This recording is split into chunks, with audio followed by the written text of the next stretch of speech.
গাছ কাটাকে কেন্দ্র করে উত্তেজনা দুই পরিবারের, প্রহিত দুই বৃদ্ধ বৃদ্ধা। রিপোর্টে বুবন পাল, পশ্চিম মেদিনীপুর।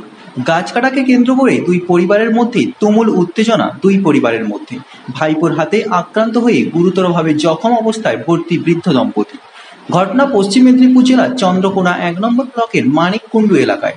স্থানীয় সূত্রে জানা যায়, মানিককুণ্ডু এলাকার বাসিন্দা পেশায় কৃষক রবীন্দ্রনাথ মণ্ডল তার জমির পাশে থাকা একটি আম গাছের ডাল কাটার জন্য বলেন তার ভাইপো দেবাশিস মণ্ডলকে। গাছ কাটা নিয়ে প্রথমে শুরু হয় এবং হঠাৎই দেবাশিস মণ্ডল লাঠি সোঁটা নিয়ে বেধড়ক মারধর করতে থাকে রবীন্দ্রনাথ এবং তার স্ত্রী বুলু মণ্ডলকে। দুই বৃদ্ধ দম্পতি একাধিকবার অনুরোধ করা সত্ত্বেও কর্ণপাত করেনি দেবাশিস। মারের চোটে রক্তাক্ত হয় দুই বৃদ্ধ দম্পতি। একমাত্র ছেলে বাইরে থাকায় দীর্ঘক্ষণ আতঙ্ক হয়ে বাড়িতেই থাকতে হয় বৃদ্ধ দম্পতিকে।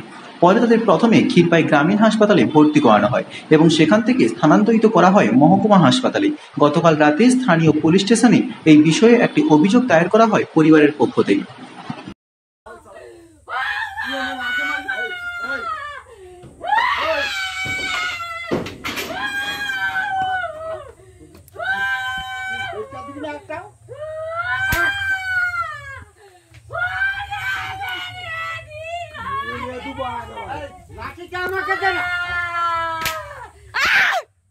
মারবেনি একদম।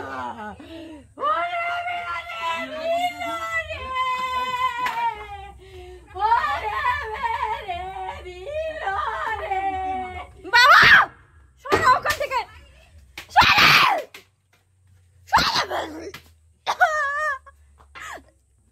বাবাকে টানতে যাও না মা। আমি কি করবো দেখো, আমাদের রক্ত বার করি।